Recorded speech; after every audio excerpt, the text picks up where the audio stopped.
Beautiful mind বিশেষ চাহিদা সম্পন্ন মানুষের জন্য বিশেষ যত্নে গড়ে ওঠা শিক্ষা প্রতিষ্ঠান।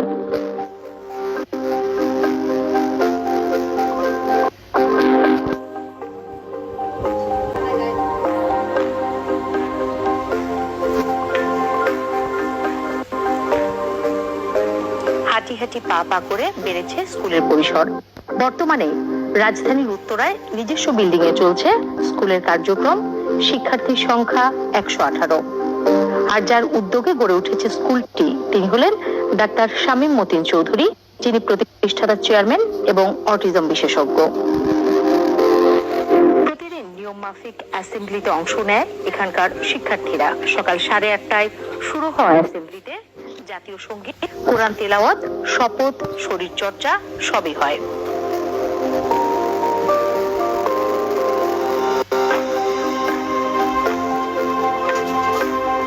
এখানকার শিক্ষার্থীদের মধ্যে আছে autism, down syndrome, mild cerebral পলসি, mental challenge, slow learner শিক্ষার্থী। স্কুলের শিক্ষার্থীদের সঠিকভাবে পরিচালনার জন্য বিশেষ পদ্ধতি অনুসরণ করা হয়, সে বিষয়ে জানালেন বিউটিফুল মাইন্ড স্কুলের ভাইস প্রিন্সিপাল। প্রথমেই যখন অভিভাবকরা তাদের সন্তানদের নিয়ে আসেন ভর্তি করাবার জন্য, তখন প্রথমে সাইকোলজিস্ট থাকে। মেইনলি সাইকোলজিস্টরাই ওর ভর্তি প্রক্রিয়াটা সম্পন্ন করেন।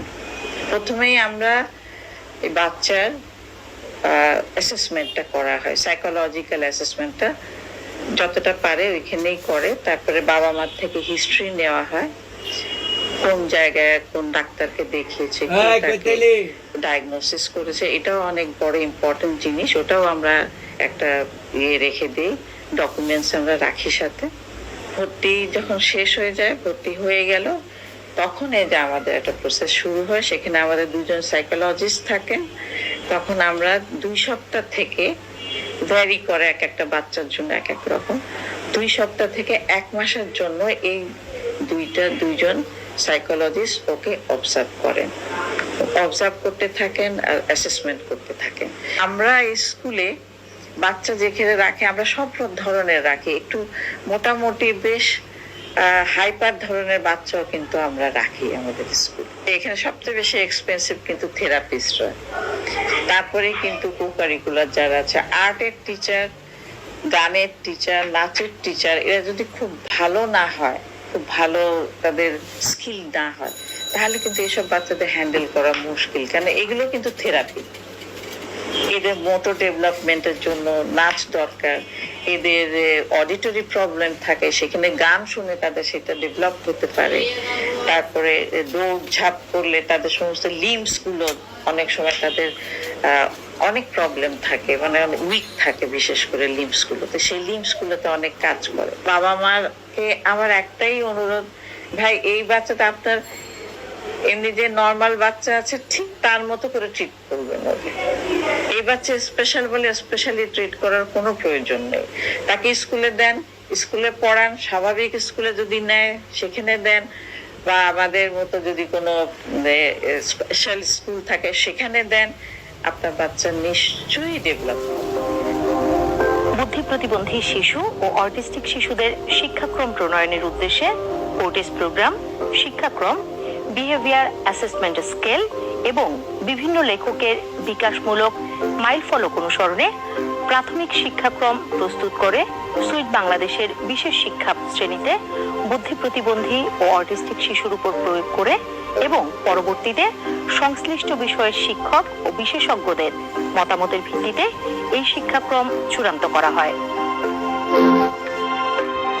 সকল ধরনের এবং সকল মাত্রার বুদ্ধি প্রতিবন্ধী ও অটিস্টিক শিশুর উপযোগী করে শিক্ষার বিষয় নির্বাচন ও বিন্যাস বিকাশমূলক শিক্ষণ নীতি অনুসরণ করা হয়েছে।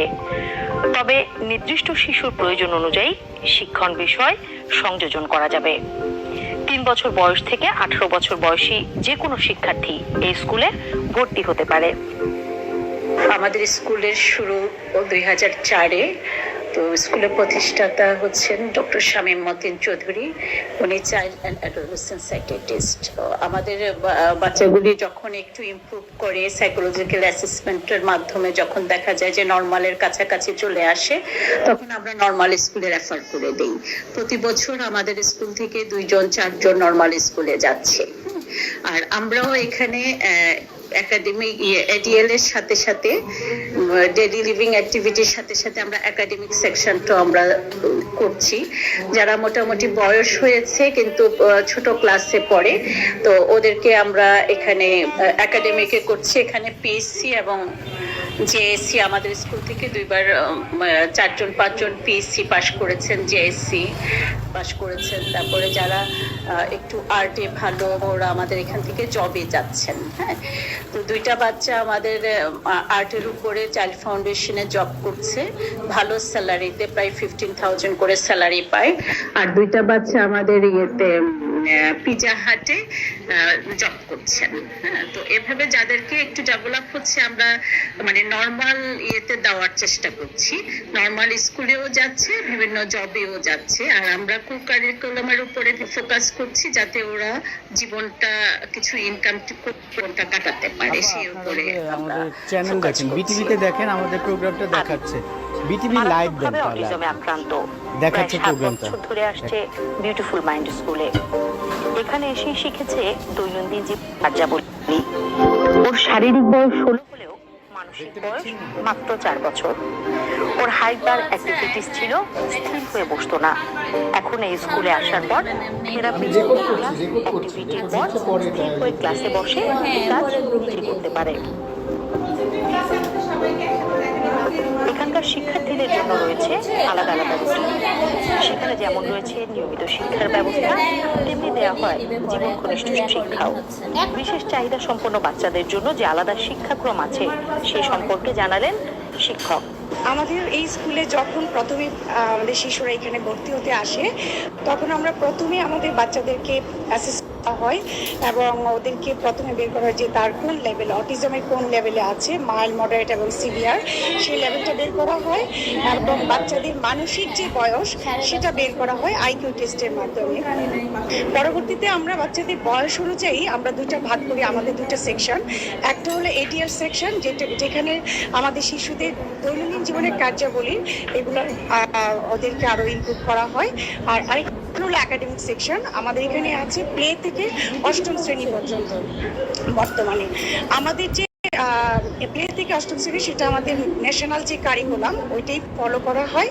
আর এডিএল সেকশনে আমরা বাচ্চাদের ডেভেলপমেন্টাল যে মাইলস্টোন সেটা অনুযায়ী আমাদের রুটিনটা সেট আপ করি। যেমন আমরা play skill, cognitive skill, social এবং কমিউনিকেশন স্কিল, এডিএল স্কিল এবং মোটর অ্যাক্টিভিটি, এগুলোর মাধ্যমে বাচ্চাদেরকে কাজ করিয়ে থাকি। এগুলোর প্রত্যেকটির আবার সাব স্কিল আছে। যেমন সোশ্যাল স্কিলের মধ্যে তার রিলেশনশিপ স্কিল, তার বাচ্চাদের মধ্যে যে আইডেন্টিফিকেশন, সোশ্যাল এবং কমিউনিকেশন করা, এই প্রত্যেকটা আছে। আর আইডেন্টিফিকেশন, কগনিটিভ স্কিলের মধ্যে আইডেন্টিফিকেশন, কোনো একটা জিনিসের মধ্যে কম্পারিজন, ক্লাসিফিকেশন, এই সব কিছুই আমরা আমাদের শিশুদের শিখিয়ে থাকি। এখানকার শিক্ষার্থীদের জন্য রয়েছে ফিজিওথেরাপি, স্পিচ ল্যাঙ্গুয়েজ থেরাপি ও অকুপেশনাল থেরাপি দেওয়ার ব্যবস্থা। প্রত্যেকটি বাচ্চার জন্য সপ্তাহে 1 দিন 40 মিনিট করে থেরাপির ব্যবস্থা করা আছে। তবে যে বাচ্চার যে থেরাপিটা বেশি প্রয়োজন তাদেরকে সপ্তাহে 2 দিন থেরাপি দেওয়া হয়। এই থেরাপিগুলো দিলে বিশেষ চাহিদা সম্পন্ন বাচ্চাদের কি কি পরিবর্তন হয় জানালেন সিনিয়র ফিজিওথেরাপিস্ট ও ইনচার্জ। এখানে আমি ভ্যারাইটিস ধরনের যে চাইল্ডগুলি আমাদের আছে তাদেরকে আমি দেখছি এবং তাদের উন্নতি সম্পর্কে আমি আসলে অনেকটাই আশাবাদী। কারণ আমি এই এত বছরের মধ্যে যেভাবে দেখছি এবং আমাদের এখানে দেখার সিস্টেমটা হচ্ছে যে উইকলি আমরা একটা বেজ করি এবং রুটিনের মধ্যে যেটা থাকে যে আমরা তাকে নিড বেস চিন্তা করি যে কার কতটা নিড, সেটা আমরা আগে অ্যাসেসমেন্ট করি। অ্যাসেসমেন্ট করে অ্যাকর্ডিং টু অ্যাসেসমেন্ট দেন আমরা ট্রাই করি তাকে সেভাবে রুটিনের মধ্যে নিয়ে সপ্তাহে 1 দিন দিন বা 3 দিন সর্বোচ্চ। আমরা আসলে এখানে একটা স্কুল হিসাবে আমরা সর্বোচ্চ 3 দিন করতে পারি, খুবই কম সময়ে, বাট ম্যাক্সিমাম সময়ে আমরা 2 দিন নিট পেজ রেখে তাদেরকে আমরা থেরাপি সাপোর্ট দিয়ে আসছি। এবং তাদের যে জিনিসটি আমি ফলো করেছি এতদিনের মধ্যে, যে যেখানে আমাদের এই ধরনের ডিজেবল চাইল্ড, অর্থাৎ এখানে কয়েক ধরনের ডিজেবল চাইল্ডই আমরা পাই, জয়েন্ট লিমিটেশন যখন থাকে যে কোনো কাজ করতে গেলে তারা একটা লেভেলে এসে সামহাও কাজ করে, তারা কিন্তু একদম আপার লেভেলে কাজ করতে চায় না। বা যে রেঞ্জ আমরা জানি 3টা রেঞ্জে ফলো করা হয়, অর্থাৎ আউটার রেঞ্জ, মিডল রেঞ্জ আর ইনার রেঞ্জ। বাট সবাই এরা দেখা যায় মিডল রেঞ্জ পর্যন্ত কাজ করে। তাকিয়া তাবাসসুম ক্লাস 5-এ পড়ে ও প্রায় 5 বছর ধরে আসছে বিউটিফুল মাইন্ড স্কুলে।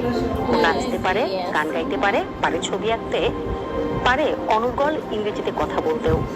এই স্কুলে আসার পর ওর যে পরিবর্তন হয়েছে সেটা বিস্ময়কর। My favorite chapter in story is there is a story called something like Gopal Bhai. That is my favorite story, and I love to go to school. And in school, I love mostly I love that dancing. I love dancing, singing. It makes me really very feel happy. Me really happy, not me. Everybody. It's like an exercise and happily. পড়াশোনার পাশাপাশি এখানকার বাচ্চাদের নাচ, গান, ছবি আঁকা শেখানো হয়। এখানকার বিশেষ চাহিদা সম্পন্ন শিশুরা সাংস্কৃতিক অঙ্গনে বিশেষ কৃতিত্বের স্বাক্ষর রেখে চলেছে দেশ এবং দেশের বাইরে।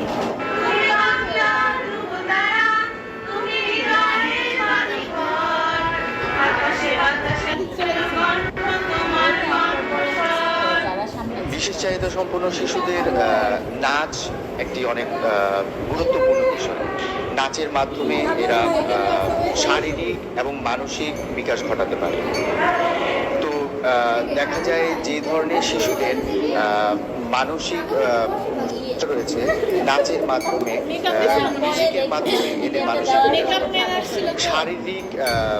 শারীরিক চর্চা, যেটাকে আমরা বলি নাচের মাধ্যমে ফিগার মুভমেন্টস বা মুদ্রার মাধ্যমে তাদের শরীরের বিভিন্ন অঙ্গ প্রত্যঙ্গ তাদের আমরা সচল রাখতে পারি।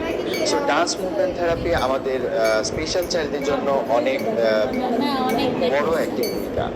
সো অন্যান্য ক্রিয়েটিভ অ্যাক্টিভিটিসের সাথে নাচের অনেক বড় ভূমিকা রয়েছে। প্রথমত দেখা যায় এদের নর্মাল শিশুদের থেকে আলাদাভাবে আমরা বলবো যে একটা নর্মাল বাচ্চাকে যদি আমি একবার বলি সে হয়তো সেটা বুঝতে পারে, বাট এদের ক্ষেত্রে দেখা যায় যে একটু আলাদা। সেটা হয় একবারের জায়গায় ওদেরকে যদি আমরা 10 বার বলি তখন সেটা তারা বুঝে না, বাট তারা কিন্তু বুঝে না। সো এইটাই হচ্ছে ডিফারেন্স। ওদের ক্ষেত্রে হয়তো একটু কম সময় দিতে হচ্ছে, এদেরকে একটু আমরা একটু বেশি সময় দিচ্ছি। এখানকার বিশেষ চাহিদা সম্পন্ন বাচ্চারা আর্টে বিশেষ পারদর্শী। ইতিমধ্যে এখানকার 2জন ছাত্র এখান থেকে আর্ট শিখে চাকরি পেয়েছে, হয়েছে স্বাবলম্বী। নিজের ভবিষ্যতের জন্য সঞ্চয় করছে বেতনের অর্থ। আমি নাচতে পারি, পড়তে পারি, ছবি আঁকতে পারি এবং খেলতেও পারি। আমি প্রতি বছর বাইরে খেলতে যেতাম এবং নাচতেও যেতাম এবং ছবি আঁকতে যেতাম। আমি ফটো কোম্পানির ডিজাইনার, অনেক রকম ছবি এঁকে ডিজাইন করি। মাসে 15,000 টাকা করে বেতন পাই। বাচ্চাদের মানসিক অবস্থা জানা যায় রঙের ব্যবহার নিয়ে। যোগাযোগ মাধ্যম হিসেবে আর্ট গুরুত্বপূর্ণ ভূমিকা রাখে। আর্ট কিভাবে থেরাপির মতো কাজ করে জানালেন শিক্ষক। ওদের সাথে কাজ করতে গিয়ে কিংবা আমার এক্সপিরিয়েন্স থেকে যেটা আমি বুঝেছি সেটা হচ্ছে যে আর্ট কিন্তু শুধু ছবি আঁকার জন্য নয়। ওদের যে হিউম্যান যে ডেভেলপমেন্ট যেটা আমরা দেখি, যেখানে মোটর স্কিল ডেভেলপ আছে, সেন্সরি ডেভেলপমেন্ট আছে, সেগুলোর ক্ষেত্রে কিন্তু আর্ট খুব কার্যকরী ভূমিকা রাখে। এবং ওদের সাথে কমিউনিকেশন করার জন্য যে ভিজুয়ালি ওদের কাজের ক্ষেত্রে যখন আমরা দেখি তখন দেখি ওদের মানসিকতাটা কিংবা মেন্টাল যে সিচুয়েশনগুলো সেগুলো কিন্তু আমরা ওদের রঙের ব্যবহার, লাইনের যে অ্যাপ্লিকেশন, তখন কিন্তু আমরা ওটা গ্র্যাজুয়ালি দেখলে বুঝতে পারি যে ও এখন কি অবস্থায় আছে, ওর মানসিক অবস্থাটা আসলে কি অবস্থায় আছে। আর আমি এখানে মূলত ওদের কাজ করি যে জায়গাগুলোতে ফোকাস করে সেটা হচ্ছে ওদেরকে ওদের সেন্সরি ডেভেলপের জন্য বিভিন্ন ধরনের কালার অ্যাপ্লিকেশন করি, ওয়াটার কালার করে, কখনো ওরা ক্রেয়ন করছে, কখনো হয়তো ওরা পেন্সিল ধরে অনেক সময় কাজ করছে, যখন আবার হচ্ছে ক্রেয়ন ধরতে, তো সেগুলোতে কি হচ্ছে ওদের বিভিন্ন জিনিস ধরার ক্ষমতা। ওরা কিন্তু অনেক সময় দেখবেন যে সিপি বাচ্চা যেগুলো কিংবা যারা হচ্ছে আপনার ডাউন সিনড্রোমের বাচ্চা, ওদের কিন্তু অনেক কিছু ডিলে হয়। তো সেটা আমার এই আর্টের যে ইনস্ট্রুমেন্টগুলো আছে সেটা ইউজ করলে কিন্তু আমার দ্রুত না হলেও ধীরে ধীরে কিন্তু এটার একটা রেজাল্ট পাই। বিউটিফুল মাইন্ড স্কুলের ভোকেশনাল ট্রেনিংয়ে শেখানো হয় সেলাই, আর্ট অ্যান্ড ক্রাফট, ব্লক বাটিকের কাজ ও রান্না। এখান থেকে কাজ শিখে বিভিন্ন পণ্য বানানো শিখে শিক্ষা সম্পন্ন বাচ্চারা। এখানকার শিক্ষা কাজে লাগিয়ে বাচ্চারা বিভিন্ন পণ্য তৈরি করছে, সেই পণ্য বিক্রি হচ্ছে বিভিন্ন মেলা ও সংস্থায়, যা তাদেরকে অর্থনৈতিকভাবে স্বাবলম্বী হতে সাহায্য করছে। খেলাধুলায় পারদর্শী বিউটিফুল মাইন্ড স্কুলের শিক্ষার্থীরা 2 থেকে 7 বছরের মধ্যে ইয়াং অ্যাথলেট অ্যাক্টিভিটিস করানো হয়, যা খেলাধুলার ভিত্তি করে দিতে সাহায্য করে। এখানকার বাচ্চারা 20 সালে স্পেশাল অলিম্পিক্স ওয়ার্ল্ড গেমসে অংশগ্রহণ করেছে হ্যান্ডবল ইনডোর হকিতে, জিতেছে সিলভার মেডেল। বিশেষ চাহিদা সম্পন্ন শিশুদের মাঝেও রয়েছে অমিত সম্ভাবনা। বিউটিফুল মাইন্ড স্কুলের শিক্ষার্থীরা পড়াশোনার পাশাপাশি নানান রকম এক্সট্রা কারিকুলাম অ্যাক্টিভিটিসে অংশ নিয়ে সুনাম কুড়িয়েছে দেশের বাইরে। বিশেষ চাহিদা সম্পন্ন এইসব সঠিক পরিচর্যার মাধ্যমে গড়ে তুলতে পারলে তারা যুক্ত হবে সমাজের মূলধারায়।